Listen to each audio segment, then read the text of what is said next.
रखमाईने केले, 1,00,000 केले, पांडुरंगे देवाने मदत केली. लाडाई गोडाई यसाई साखराई 24 सुनाणी 10 कोटी 2.5 कोटी पाही केली त्याने. त्याच्यात 1.5 कोटी अभंग नारोबाचे कवित्व. म्हणून मी आपली एवढी वेळ घेतली.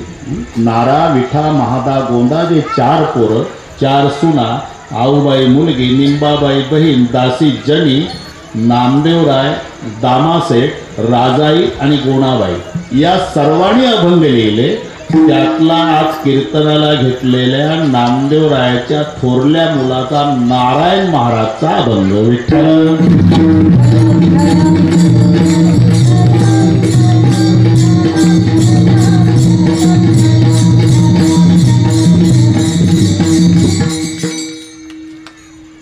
तेव्हा नाना हे माहिती नव्हतं. एकादशी कशी असते, कशी करावी लागते नाही कल्पना. एक शब्द आला की एकाचं नाव पुढे येतं. दुसरं नाही, तडजोड नाही. छत्रपती शिवाजी महाराज दुसरा शब्दच नाही. धर्मवीर संभाजी महाराज, दलितांचे कैवारी डॉक्टर बाबासाहेब आंबेडकर, लोकमान्य शब्द येऊ द्या बाळ गंगाधर टिळक, महात्मा मोहनदास करमचंद. दुसरं नाही जमत त्याला तेच. तसं द्वादशी अंबरीश, राजा अंबरीश. एकादशी राजा रुक्मांगद. एकादशी शब्द आला की रुक्मांगद राजा. त्यालाही कल्पना नव्हती नाना, त्याची फुलाची बाग होती राजा रुक्मांगदाची. आणि रोज त्या फुलाची चोरी व्हायची. रोज शोकारी ठेवले पण चोरी थांबेना. भगवान सेठ काय करावं प्रश्न पडला. रोज फुलं चोरीला जायचे. एक दिवस सेवक पळत आले. चोर सापडले. राजा रुक्मांगद. चोर कुठले वगैरे इथले नव्हते. मग तुम्ही कसे पकडले? पकडले नाही, सापडले. मराठी लक्ष. अहो ते इंद्राचे सेवक विमानाने यायचे आणि आपले फुलं तोडून न्यायचे. आज त्यांचं विमान बंद पडलं. राजाला आनंद झाला की पठ्ठ्याच्या बगीच्यातले फुलं इंद्रानं चोरून न्यावे. राजा रुक्मांगद आला. ते सेवक म्हणाले आम्ही फुलं रोज न्यायचो, तुमची फुलं इंद्राला आवडत होती म्हणून रोज न्यायचो, पण आज आमचं विमान बंद पडलं. मग आता जिथे तयार झालं तिथेच त्याचे स्पेअर पार्ट म्हणा, मॅकॅनिक, इथं थोडं नाही. एक उपाय आहे. आज एकादशी आहे. इंद्राचे सेवक म्हणाले आणि जर कोणी आज उपवासी असेल त्यानं नुसता मॅकॅनिकची गरज नाही, नुसता हात विमानाला लावू द्या, विमान उड्डाण होणार आहे. आता एकादशी कशाला म्हणतात हेच माहिती नव्हतं भगवान सेठ. मग राजा रुक्मांगदानं दौंडी केली. दुपारचे 12 वाजले होते. नाश्ता करून जेवून तयार होते लोक. अरे जो कोणी आज उपवासी असेल त्याच्या हाताचा स्पर्श झाला म्हणजे विमान उड्डाण होणार आहे. आणि विमान उड्डाण झालं की राजा रुक्मांगद त्याला 5 गाव बक्षीस देणार आहे. दौंडी कोणीच नाही, सगळे जेवून तयार होते. एका झोपडपट्टीतून दौंडी चालू होती आणि एक म्हातारी झोपड्या पुढे बसली होती. म्हातारी कानात फेल होती, पण ते ठोकतंय ते लक्षात आलं. तिनं असं केलं. असं केल्यावर दौंडीवाल्याला वाटलं हे म्हातारी उपवासी आहे. काय आजीबाई उपवासी आहे का तुम्ही? म्हणजे काय, आज जो कोणी उपवासी असेल, एकादशी आहे, त्यानं हात लावला तर इंद्राचं विमान उड्डाण होणार आहे. मग राजा रुक्मांगद त्याला 5 गाव बक्षीस देणार आहे. असं म्हटल्यावर म्हातारी तर उठून उभी राहिली. तुम्ही उपवासी आहे? नाही बाबा मी नाश्ता केला. उभ्या का राहिल्या? माझी सून उपवासी आहे. एकादशी केली का तिला? नाही. मग का उपवासी आहे? उठल्या उठल्या लेकानं हाणली तिला. नीट आहे का एकादशी? त्याच्यामुळे आज आत्तापर्यंत काही खाल्लं नाही तू असं का. मग सुनेला विनंती केली राजाच्या सेवकाने, चला विमानाला हात लावायला. नाही येणार. अहो चला, नाही येणार म्हणते. तर सासूनं मध्यस्थी केली. दादा एवढी सरळ असती तर शेवरीच्या दांडक्यानं हाणली असती का लेकानं. ते तशी येत नाही एकादशी. माझा लेख गेला भगवान शेठच्या ऊसात ऊस तोडायला, त्याला आणा. सेवक तिथे गेले, अरे तुझी बायको उपवासी आहे, हात लागला तर विमान उड्डाण होणार आहे. आणि विमान उड्डाण झालं की राजा रुक्मांगद 5 गाव बक्षीस देणार आहे. त्यानं नाना तिथून डोक्या एवढं उंचीचं ओलं दांडकं घेतलं शेवरीचं. त्याला माहिती होतं आपली एकादशी कशी आहे. मोठे होऊन झाला चालवलं. नाही येणार, नाही येणार. जसं दांडकं उगारलं एकादशी स्टँडअप चाल पुढं. ती पुढं हे दांडकेवालं माग. विमानापर्यंत आल्यावर राजाला आनंद वाटला. बापरे, माझ्या नगरामध्ये पुण्यवान सापडलं बाबा. हे सकाळी हाणल्यामुळे उपवासी होते. आपला विमानाला नाही लावणार, नाही लावणार. दांडकं उगारलं, हे दोन्ही हात लावले, गेलं विमान. विमान गेलं, पण राजाच्या डोळ्याला धारा आनंदाश्रूच्या. बापरे कृष्णा भाऊ, 11 गोष्टीचा त्याग एकादशीला, दशमीला 10 आणि द्वादशीला 12. कांशं मांसं सुराम शूद्रम तैलम विरत भाषणम व्यायामंच प्रवासंच पुनर्भोजनम अस्पर्श स्पर्शे मासुरे द्वादशाम द्वादशस्तेज. द्वादशीला 12, एकादशीला 11 आणि दशमीला 10. दशमी व्रताचा प्रारंभ. आम्हाव्रत एकादशी का जया असे मोक्षाची चाड, तेने नाना साधने कबाड. सांडुण्या व्रत दृढ एकादशी करावी. महाराज म्हणतात आम्हाव्रत एकादशी. का पुढचे शब्द पहा, देव केशव तीर्थ तुळसी. नुसता देव शब्द नाही, त्याच्या पुढे केशव शब्द घातला का इतरांची व्यावृत्ती आहे. याला निर्दोष लक्षण म्हणतात भगवान साहेब. अतिव्याप्ती, अव्याप्ती आणि असंभव हे 3 दोष टाळून जे लक्षण केल्या जातं ते निर्दोष लक्षण. अतिव्याप्ती येऊ नये, अव्याप्ती येऊ नये, असंभव येऊ नये. समजा परदेशातला माणूस महाराष्ट्रात आला, संगमनेर, तिथं विचारलं अनिल भाऊ ते गायी कशा असतात. तो गायी संगमनेरचे म्हणले सोपा आहे, 2 शिंग 4 पाय. तिला म्हणते गाय. 2 शिंग 4 पाय त्याला म्हणतात गाय. 2 शिंग 4 पाय त्याला म्हणतात गाय. असं करीत वडगाव बांधला आलं. 2 शिंग 4 पाय त्याला म्हणतात गाय. तिथं पाटलाचे बैल चरत होते बांधावर. थांबलं ते, भोकतच आलं होतं संगमनेर. 2 शिंग 4 पाय, 2 शिंग 4 पाय तिला म्हणतात गाय. पाटील ह्या गाईच आहे ना. आंधळ्या झाला का लेगा, आता आवत सोडले, बैल आहे. कसं काय संगमनेरचे तर म्हणले 2 शिंग 4 पाय त्याला म्हणतात गाय. म्हणजे 2 शिंग 4 पाय. अरे हो, पण 2 शिंग 4 पाय 4 स्तन त्याला म्हणतात गाय. असं आहे का. तिथून पुन्हा घोकत निघालं. 2 शिंग 4 पाय 4 स्तन तिला म्हणतात गाय. असं करीत करीत मनोलीला आलं. तिथं म्हशीचा कळप दिसला. याला अतिव्याप्ती म्हणतात शास्त्रात. अतिव्याप्ती. 2 शिंग 4 पाय म्हणावं तर लक्षण बैलावर गेलं. बरं 2 शिंग 4 पाय 4 स्तन म्हशीवर आलं. ह्या गाईच आहे ना. का दिवसा दिसत नाही का तुला. म्हशी आहे. कसं काय वडगावचे म्हणले 2 शिंग 4 पाय 4 स्तन. अरे 2 शिंग 4 पाय 4 स्तन आणि मानेखाली पोळी तिला म्हणतात गाय. ही निर्दोष लक्षण आहे. तर म्हशीला 2 शिंग आहे, 4 पाय आहे, 4 स्तन आहे, पण पोळी नाही. मानेखाली जी पोळी असते म्हणून नुसतं 2 शिंग 4 पाय म्हणावं तर लक्षण गेलं बैलावर. 2 शिंग 4 पाय 4 स्तन म्हणावं तर लक्षण गेलं म्हशीवर. 2 शिंग 4 पाय 4 स्तन मानेखाली पोळी तिला म्हणतात गाय.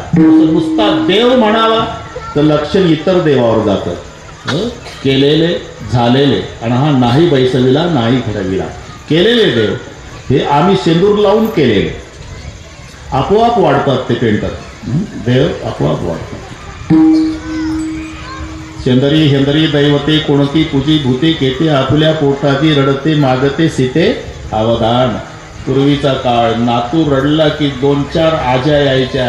अगं असं कर ना, चतकोर भाकरी घे, तिला तव्याचं काळे लाव, 2 दिव्ये घे, चांबड्याचा तुकडा, तांब्याभर पाणी, नातवाहून उतरून चौकात नेऊन टाक. साधा उपाय, दवाखाने नाही. तव्याचं काळं लावलेली चतकोर भाकरी, चमड्याचा तुकडा, 2 बिगवेन, तांब्याभर पाणी, नातवाहून उतरवलं, चौकात नेऊन टाकलं. नातू रडायचा थांबला. आता तव्याचं काळे लावलेल्या भाकरीवर जो देव खुश झाला तो तुम्हाला श्रीखंडन बासुंदी देईल का? आपल्या पोटाची रडते मागते सीते अवधान शेंदरी हेंदरी दैवते. हे आम्ही लावले. बरोबर त्या बांधावर देव असतात. मग ते 4-5 देव असले की ते पूजा करते म्हातारी. मग उरलेले बोट काय लुगड्याच्या पदराला, शेजारच्या दगडाला. दुसरी म्हातारी आली की तिला वाटते देव 5 असावे. मग 5 देवाला शेंदूर, उरले बोट शेजारच्या दगडाला. तिसरी आली का तिला वाटते 6 आहे, चालले देव वाढत. हे शेंदरी हेंदरी दैवते. नुसता देव म्हणावा तर लक्षण दगडाच्या देवावर जातं. केलेले देव आपण शेंदूर लावून, झालेले ते स्वसामर्थ्याने जन्मोनी ब्रह्मकर्मा करीतोची ब्रह्म अनुभव शेते का जन्मा त्याला ब्रह्मदेव म्हणतात. शतमख संपत्ती स्वर्गी त्याला इंद्रदेव म्हणतात. म्हणून देव केशव हे झालेली नाही केलेली नाही, केशव. आता केशव मध्ये 3 अक्षर आली. के म्हणजे ब्रह्म, शे म्हणजे शंकर आणि ओ म्हणजे विष्णू. हे अक्षरात अर्थ असतात. अक्षरातले अर्थ आहे. जसं मंदिर शब्दाचा अर्थ शब्दार्थ देऊळ होतो. पण म म्हणजे मंगलता, दी म्हणजे दिव्यता आणि र म्हणजे रम्यता. मंगलता, दिव्यता आणि रम्यता या तिन्हीचं एकत्रीकरण त्याला म्हणतात मंदिर. तसं सगळ्यांना माहित आहे विठ्ठल म्हणजे पांडुरंग हो, पण शब्दार्थ झाला. वि म्हणजे विधाता, ठ निळकंठ लक्ष्मीकांत. विकारो विधाताय ठकारो नीलकंठक लकारो लक्ष्मीकांत विठ्ठल नाम भिदीयते. विधाता म्हणजे ब्रह्मदेव, लक्ष्मीकांत म्हणजे विष्णू आणि निळकंठ म्हणजे महादेव. हे 3 खात्यावर आहे. तिघं महादेवाकडे संवार आहे, विष्णूकडे पालन आहे, ब्रह्मदेवाकडे उत्पत्ती आहे. म्हणून कसवला विश्वतोची विठ्ठलाला म्हटले ब्रह्मदेव झाला. घडीमोडी हेळा मात्रे महादेव झाला. हे तिन्हीच म्हणून के नाम ब्रह्मा, शे म्हणजे शंकर, वो म्हणजे विष्णू, केशव. देव केशव. पुढे शब्द आहे तीर्थ तुळसी. तुळशीचं तीर्थ आपल्या धर्मामध्ये पवित्र मानलेलं आहे. जन्मभर त्याला काही खाऊ द्या, पण उचलायच्या आधी म्हणतात माऊली तुळशीचं पान. किती कोंबड्या खाल्ल्या तरी कोणी म्हणते का कोंबड्याचा पग घाला त्याच्या तोंडात? नाही, तुळशीचं पान. हे सगळे पाठ आहे. पवित्र करण्याचं सामर्थ्य. भगवान स्वतः सांगतात मी जर हरवल्याचं पेपरला आलं, आपण वरील फोटोतील व्यक्ती सापडून देणाऱ्याला योग्य बक्षीस दिलं जाईल, अथवा आपण यांना पाहिलं का. आणि जर बक्षीस मिळवायचं असेल तर भगवान सांगतात 3 ठिकाणी शोधायचं. पहिले ठिकाण तुळशी जवळी, दुसरे ठिकाण संताचे मेळी आणि तिसरे ठिकाण भक्ताचे हृदय कमळी सत्य जाण उद्धवा. भक्ताच्या हृदय कमळात म्हणजे संताच्या मेळ्यात, नाहीतर तुळशी जवळ.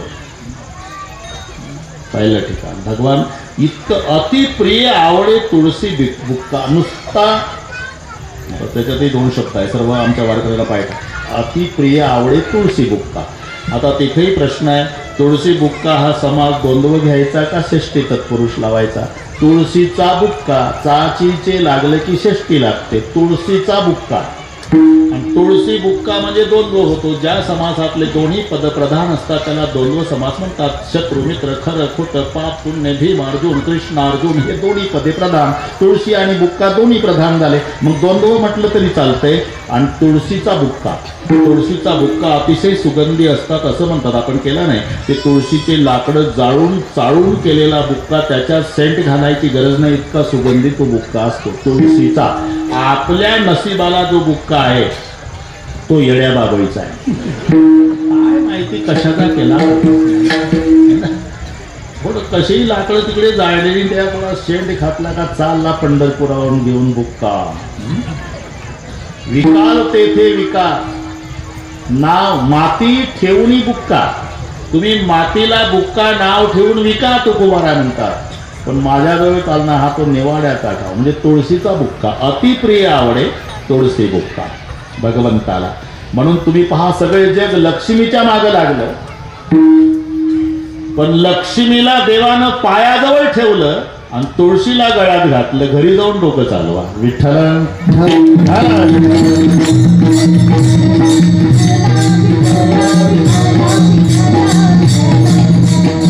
ही अतिप्रिय वस्तू असते ती गळ्यात.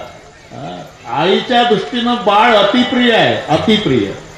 आई कामावून आली, भुकेलेलं लेकरू झोपडपट्टीतून बाहेर येतं, गवताचा भारा टाकला खाली, भुकेचा डोम उठला असतो आईच्या पोटात, तरी त्या लेकराला घेते, उचलते आणि पहिल्यांदा कंठाला लावते. उचलून करी कंठी लावली,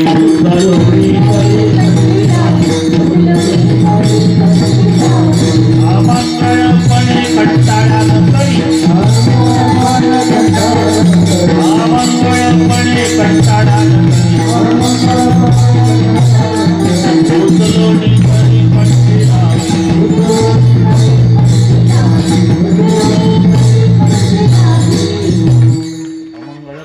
कंटाळानं करी, उतरुणी करी कंठी लावी. आईच्या दृष्टीनं बाळ अतिप्रिय म्हणून आई प्रिय बाळाला कंठाला लावते. तसं तुळशी देवाला अतिप्रिय म्हणून तुळशीहार गळा. लक्ष्मी पाय लक्ष्मीच्या हाती तिला ठेवलं पायाजवळ. सगळे जग लागलं लक्ष्मीच्या मागे. मग तांबडी कलर बदलले, सध्या लक्ष्मीचे कलर बदलले ना कृष्णाबुवा, आता तांबडी झाली.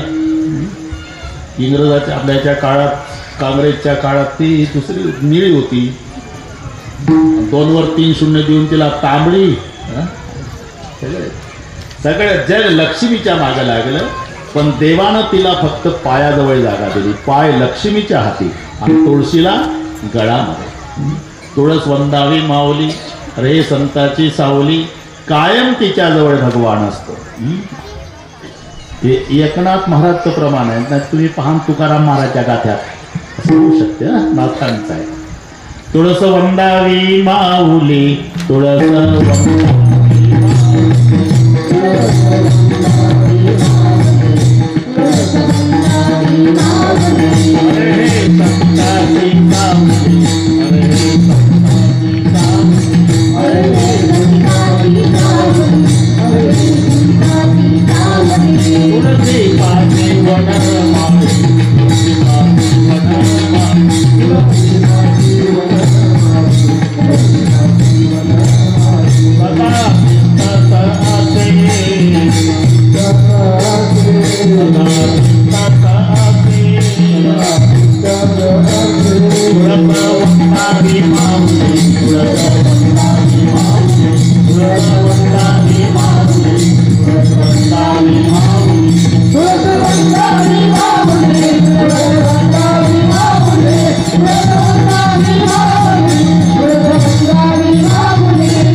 लक्षण सांगताना, वैष्णवाचं घर जिस घर नाही तुलसी वृंदावन वो घर भूत मसान.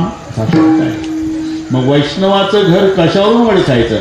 हनुमानजी आता यांच्या दरबारात सेवा आहे, रात्रभर फिरले लंकेत, मंदिर मंदिर प्रतिकरी शोधा देख जहा का अगणित जोधा. कारण लंकेतल्या घराची रचना अशी होती नाना, बाहेरून मंदिर वाटायचं मंदिर, आणि मंदिर समजून आमचे मारोतराव आत जायचे. लंकेतलं सांगतो. मग आत मल्ल युद्ध, मांस भक्षण, मदिरा प्राशन, ते प्रकरण पाहून बाहेर यायचे. पहाटेपर्यंत फिरले, पहाटेपर्यंत. पण एक पहाटे एक घर असं दिसलं, रामायुध अंकित ग्रह शोभा वर्णित जाई, तुलसीचा रुंदकः एकः कपिराही सियावर राम.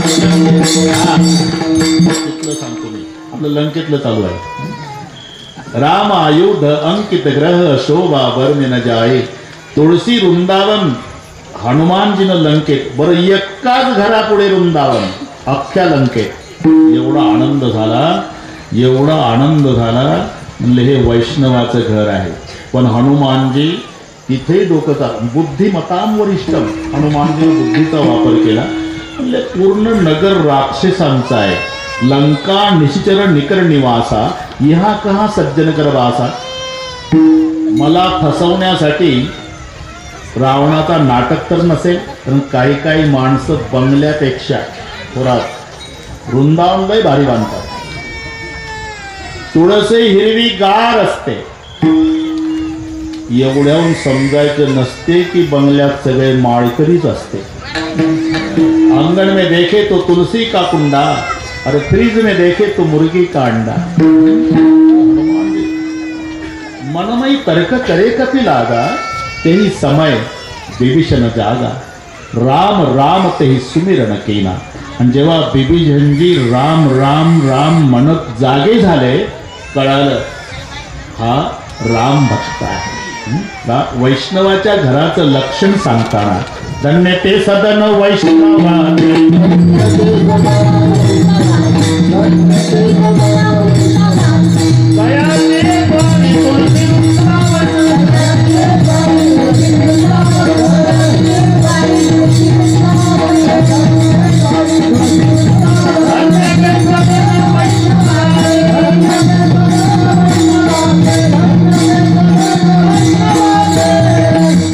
दोन्ही प्रमाण आहे बरं का माऊली.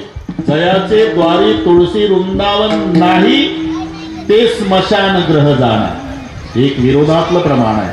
नाही तर मग स्मशान समजा त्या घराला.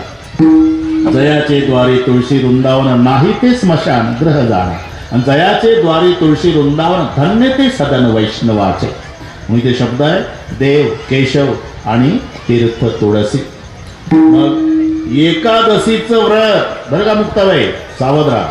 एकादशीचं व्रत, केशवाचं पूजन आणि तुळशीचं तीर्थ, याशिवाय आम्ही बाकीच्या भानगडीत पडणार नाही.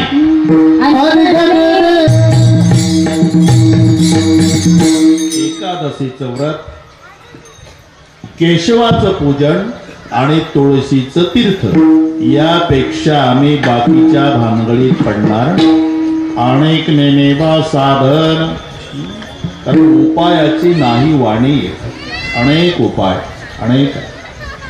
त्याच्यात योगानुपरत्वे साधनही सांगितलेले आहे. सत्ययुगात, त्रेतायुगात, द्वापार युगात आणि कलियुगात. कृतये ध्यायते विष्णू. कृतयुगामध्ये ध्यान हे साधन. त्रेतायाम यजतो मखे, त्रेतायुगात यज्ञ हे साधन. द्वापारे परिचर्यायाम, द्वापार युगात सेवा हे साधन. आणि कलवतद हरी कीर्तना. कलियुगा माझी करावे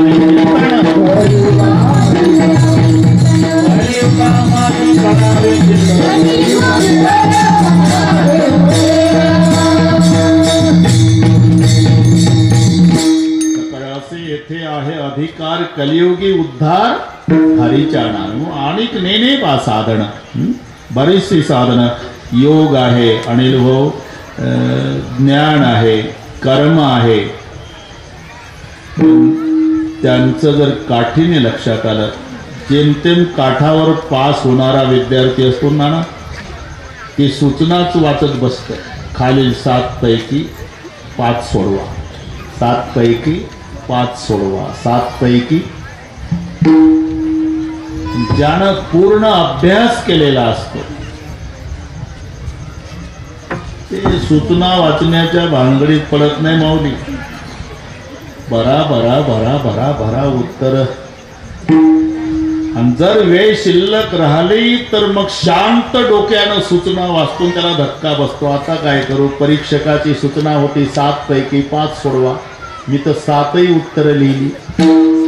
मग तो उत्तर पत्रिकेत परीक्षकाकरता सूचना लिहितो की कृपया प्रश्नपत्रिकेवरील सूचना न वाचल्यामुळे मी 7ही उत्तर लिहिली, तरी वरील 7 पैकी कोणतेही 5 तपासा. त्याला म्हणतात हा ना. तुम्ही पहा, गरिबाची मुलं इतकी हुशार असतात, त्यांना फक्त संधी नाही, मोठ्याची जमतेम सही करता येते, मेहरबानी असं आहे. अरे हे शाळेत जातं बिचारं, ऊसात दारे धरतं, पुन्हा जर्सी गाईचं शेण काढतं आणि पुन्हा बाप म्हणतो धार काढून दूध डेअरीला नेन. सगळे करून अभ्यास करतं, रॉकेलची चिमणी पेटवून झोपत नाही रात्र रात्र गरीबाचं लेकरू. आणि त्याचा एक गुण जाऊ द्या तर रोगोरची बाटली घेतं. मग मायबाप हिसकून घेतात. काय करतो रे, आत्महत्या करतो. आई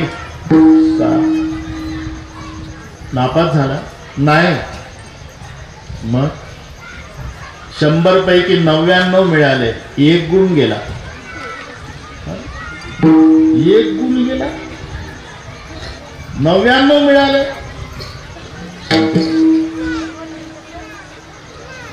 तरी रोगोरची बाटली घेतो. आई टीव्ही बघितला नाही, मित्रासोबत खेळायला गेलो नाही, आई बाबांनी सांगितलेली सगळी कामं केली आणि तुम्ही झोपले तरी पहाटेपर्यंत झोपत नव्हतो, पागल झालो अभ्यासासाठी, तरी माझा 1 गुण का गेला. अरे पण ते त्याचा बाप न तो सकाळपासून तेडे वाटतात ते बापले. 35 मिळाले म्हणे त्याला तालुक्यात पेढे. ना 35. हा गरीबाचा रडून सांगतो, आई त्यानं पेढेच वाटले पाहिजे ग. का पुस्तक वर्षभर हातात घेतलं नाही, 35 खूप झाले, पण मी पुस्तकच खाली ठेवले नाही, माझा गुण का झाला. म्हणून ज्याचा पूर्ण अभ्यास आहे 7 पैकी 5 सोडवा. आता हे साधन लक्षात आणा. योग आहे, कर्म आहे, ज्ञान आहे, भक्ती आहे. मग या 4 साधन आणि नेनेबा साधन का म्हटलं तर या साधनाचं काठिण्य लक्षात आलं. योगाचा विचार करा. योगाच्या वाटाचे निघाले का सुभटा, तया दुःखाचाची सेल वाटा भागा आला. शरीर शोषण प्राण निरोधन मनोजय हट योग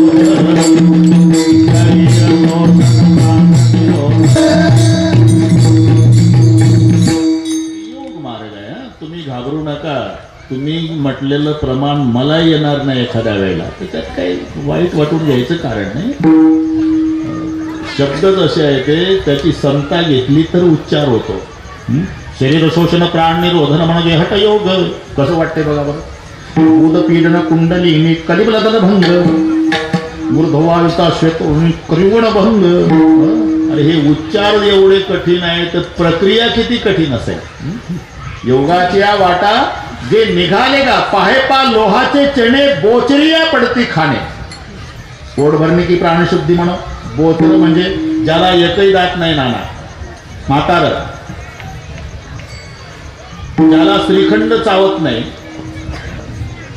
मराठी कळते ना. श्रीखंडच काय थोडाच आहे. पिकलेली केळी खलबत्त्यात कुठून खात. जर त्याला म्हटलं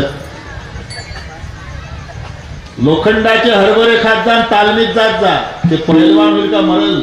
लोहाचे चणे बोचरिया पडती खाणे ते पोट भरण्याची प्राणशुद्धी म्हणून. योग मार्ग हा कठीण आहे, दुस्तर आहे. चला कर्म मार्गाचा विचार करा. कर्म मार्ग सूक्ष्म आहे. मग तर हे गटारी अमावस्या आहे 2-3 दिवसानं, मग श्रावण लागतं. मग भस्म भीष्म चंदन लावून गावोगावी शंकराच्या दरबारात एवढी भक्ती, एवढे गर्दी की महादेव विचार करतो एवढे भक्त या महिन्यात येतात कुठून, एवढी गटारी होऊ द्या. ही पत्रकार मंडळी अशी हुशार आहे ना, इथं कोण नाही पत्रकार, आदरानं बोलतो मी, अशी हुशार बरोबर चित्र रंगवतात. गटारी अमावस्येच्या आदल्या दिवशी गेल्या वर्षी पेपरला होतं, इकडून एक बोकड इकडून कोंबडं, पत्रकाराचं डोकं आहे. कोंबडं म्हणतो बोकड्याला जय हरी जय हरी, पुन्हा आपली भेट उद्या कठीण आहे. आणि तेवढं झालं तर मग महिनाभर धोका नाही, श्रावण लागतंय. भक्ती भगवान शंकराच्या दरबारात श्रावण महिना. आणि मग सत्यनारायण, श्रावण महिना संपुष्टात आला की सत्यनारायणच्या शेवटच्या ब्राह्मण बुवाला इतकी घाई इतकी घाई इतकी घाई, एका दिवशी 5-5 7-7 सत्यनारायण. बरं, ब्राह्मणापेक्षा घरमालकच घाई करतो. काका शॉर्टकट मध्ये घ्या, तुम्हाला काळजी करू नको. बरं, ब्राह्मणही पाहून घेतात. इथं वाढवण्यासारखं काय आहे, गुळाचा शिरा 21 रुपये दक्षिणा. चला बसा, दोघेही बसा. कलावती होती, लीलावती होती. मग दोघांनी मनोभावे प्रसाद ग्रहण केल्यामुळे त्यांना द्रव्य प्राप्त झालं. अध्याय 3. मग सत्य नावाचा प्रसाद डावलल्यामुळे द्रव्यासहित नौका बुडाली. अध्याय 4. पुन्हा मनोभावे प्रसाद ग्रहण केला, द्रव्यासहित नौका वर आली. उभे वायुगी 28, गुळाचा शिरा 21 रुपये. मग श्रीमंताचं घर आहे भगवान सेठचं. हिऱ्याच्या अंगठ्या, ब्रेसलेट, चांदीच्या तबक मध्ये बदामचा शिरा प्रसादाला, आणि लाल नोट दक्षिणेला. लाल कळते ना. आणि मग काळी 4ला पूजा भाऊरावची. याला सत्यनारायण म्हणतात. मी का सांगतो, ब्राह्मण काकाचा दोष नाही. पाणी आचमनासाठी घेताना उडदाचा दाना भिजेल एवढं घ्यावं लागतं. आचमना सवे माश मात्र जल घ्यावे. हा कर्ममार्ग सूक्ष्म याकरता सांगतो. माश मात्र, माश म्हणजे उडदाचा दाणा. तळ हातावर पाणी घ्यायचं पेंटर, त्याच्यात उडदा दाणा ठेवायचा, तो बुडेल एवढंच पाणी. केशवाय नमः, माधवाय नमः आहे. त्याच्यापेक्षा जास्त घेतलं दारू प्यायलाच पाप लागतं. न्यून अधिकत्वा सवे दोष पावे सुरापाना सम. सांगा काय भाव पडला सत्यनारायण. हे तर 3 आचमनात अर्धफुल पात्र पिऊन टाकतात. तो सूक्ष्म आहे. मंत्र चळे थोडा तरी धडची होय वेडा. 6 महिन्यापासून बायको आजारी होती. 8:30 वाजले. 6 महिने झाले बायको आजारी होती. उठत नव्हती जागेवरून. नुसतं दूध घ्यायची, प्राणही जात नाही, कृश झालेली. त्याला कोणीतरी सांगितलं, अरे भैरवी मातेची उपासना कर. एवढाच मंत्र म्हणायचा. भार्याम रक्षती भैरवी, भार्याम रक्षती भैरवी, भार्याम रक्षती भैरवी. सकाळी भैरवीची पूजा मांडली. मांडी घालून बसला. तिला एक मुलगा होता छोटा 10 वर्षाचा. ती बाई पडून होती 6 महिन्यापासून. भगवान सेठ नवरा बसला पूजेला. प्रार्थना, भार्याम रक्षती भैरवी, भार्याम रक्षती भैरवी, भार्याम रक्षती भैरवी. 6 तास मंत्र जपला अनिल भाऊ. दुपारी 12 वाजता बायको उठून बसली. 6 महिने उठली नव्हती ती. भार्याम रक्षती भैरवी याचं चाललं. मुलाला एवढा 10 वर्षाच्या आई उठल्याचा आनंद पडतच आलं. बाबा मम्मी उठली. 6 महिने उठली नव्हती. मम्मी उठली म्हटल्याबरोबर यानं ऐकलं. मंत्र चालूच होता. भार्याम भक्षती भैरवी, भार्याम भक्षती भैरवी, भार्याम भक्षती. रचा भ झाला. पोरग पळत आलं. बाबा मेली. भार्याम रक्षतीचा भार्याम भक्षती झालं. बायको मेली. मंत्र चढ धडची होय. मग हा कर्म मार्ग सूक्ष्म आहे. योग दुस्तर आहे. ज्ञान मार्गाचा आणि नेमेवा साधन याच्यावर चालला. ज्ञान मार्गाचा विचार करा. तो सर्वसामान्याला न पेलवण्यासारखा आहे. ज्याने या जन्मी किंवा पूर्वजन्मी निष्काम कर्म उपासना अनुक्रमे मल विक्षेप या दोन दोषाची निवृत्ती केली ना, आवरण दोष निवृत्तीसाठी जो साधन चतुष्टय संपन्न आहे तो ज्ञानाचा अधिकारी. आता हे ऐकताना बरं वाटलं तुम्हाला? बस हो म्हणत जा. तो ज्ञानाचा अधिकारी आहे. कृष्णा बुवा या जन्मी किंवा पूर्वजन्मी निष्काम कर्म आणि उपासनेच्या द्वारा दोन दोष घालवले, मल आणि विक्षेप. आता फक्त आवरण दोष आहे आणि त्याकरता तो साधन चतुष्टय संपन्न आहे. साधन चतुष्टय संपन्न म्हणजे विवेक, वैराग्य, समाधी षट्व आणि मुमुक्षत्व ही आत्मज्ञान प्राप्तीची 4 साधनं आहे. हे नाही पटणार मला वाटतं, चेहऱ्यावरून कळतं तुम्हाला. पटलं नाही म्हणजे कळलं नाही म्हणून सोपं सांगतो. आता पंगत होती भगवान शेठकडे. आता हे हातीपाय धरायला तेच आहे. लोणकडे तुपात जिलेबी 12 होती उद्या. भगवान शेठकडे पंगत, लोणकडे तुपात जिलेबी होती. जेवणारी मंडळी काही हैगई करणारी नव्हती. कोणाला डायबिटीस नव्हता. एकानं 42 जिलेब्या दाबल्या. हात धुवायला त्यातला एक हौदावर गेला. हौद होता. ते पेंटर बोट चिकट झाले तुपान.